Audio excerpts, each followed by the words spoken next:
Assalamualaikum warahmatullahi wabarakatuh. Perkenalkan, saya Cynthia Mininda Anjani. Saya akan mencoba untuk menganalisa secara umum terkait langkah-langkah dalam memodelkan model inventory pada jurnal The Deterministic EOQ with Partial Backordering, a New Approach. Nah, langkah yang pertama untuk dapat memodelkan model inventory dalam jurnal ini adalah terkait pemahaman model basic EOQ itu sendiri atau Economic Order Quantity. Nah, model ini biasanya digunakan untuk menentukan jumlah pesanan optimal yang dapat meminimalkan total biaya persediaan, yaitu biaya pemesanan dan juga biaya penyimpanan. Yang kedua, terkait modifikasi untuk partial backordering-nya itu sendiri.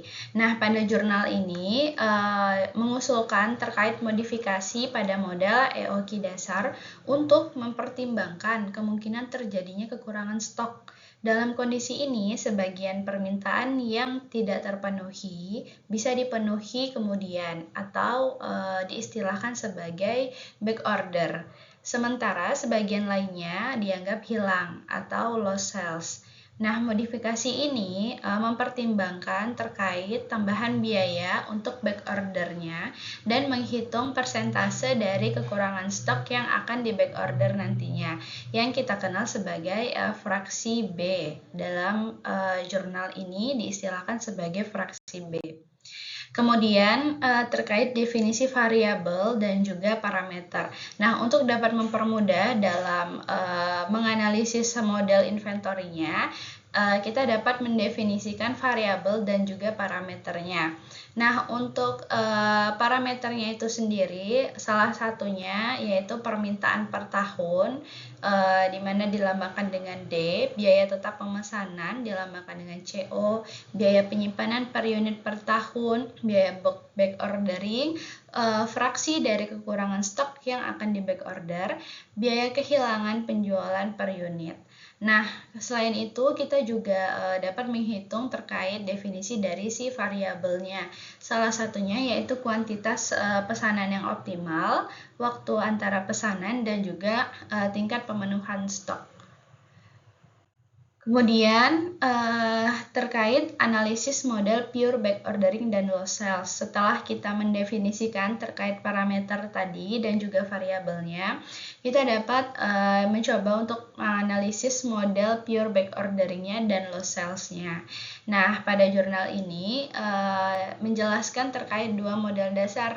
Yang pertama pure backorder, di mana semua kekurangan stok yang nantinya akan di backorder, dan juga pure loss sales, di mana semua kekurangan stok nantinya akan menyebabkan kehilangan penjualan. Nah, tentu langkah ini akan membantu kita untuk dapat memahami terkait dua kondisi yang mungkin sebelumnya mengembangkan terkait solusi untuk kasus partial backordering. Lalu selanjutnya pengembangan model untuk partial backordering itu sendiri, karena kita menggunakan model partial backordering. Nah, untuk analisis lanjutannya tentang partial itu mencakup menentukan nilai B-nya. Nah, di mana menentukan nilai B ini merupakan persentase stock out yang nantinya di backorder. Kemudian mengembangkan persamaan untuk menghitung T-star, di mana T-star itu adalah waktu siklus pesanan optimal, dan juga F-star yaitu persentase permintaan yang dipenuhi dari stok. Model ini tentunya menawarkan solusi untuk menggunakan pendekatan yang terbarukan, yaitu untuk menentukan kapan dan berapa biaya banyak untuk memesan, sehingga dapat mempermudah kita dalam mengimplementasikan dibandingkan dengan menggunakan metode-metode sebelumnya. Lalu kemudian ada penghitung nilai optimal.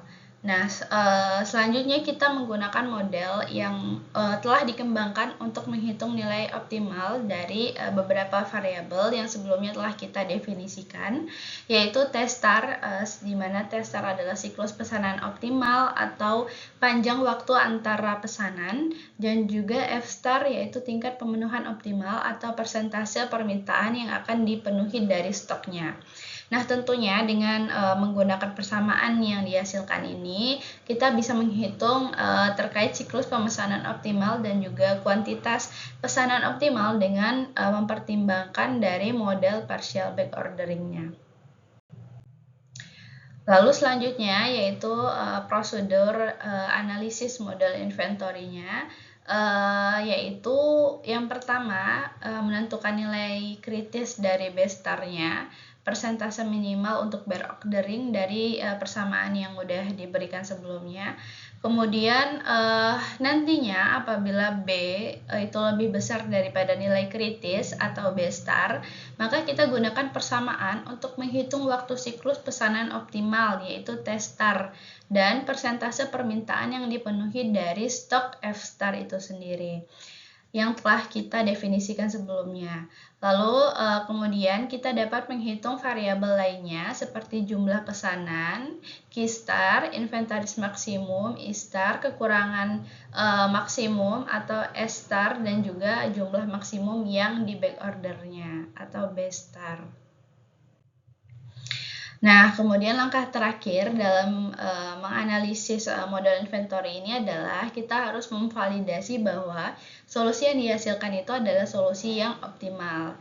Nah, nantinya setelah nilai optimalnya diperoleh, maka evaluasi hasil dan juga kesimpulan bagaimana model ini dapat diterapkan dalam konteks inventory yang di backorder dapat kita bandingkan dengan hasil dengan model EOQ yang full backorder. Jadi nantinya dapat kita lakukan dengan mempertimbangkan kedua model ini, yaitu terkait partial backorder dan juga full backorder. Intinya adalah apabila kita telah berhasil memodelkan dan melakukan perhitungan, maka kita harus memvalidasi bahwa solusi yang nanti dihasilkan adalah solusi yang optimal.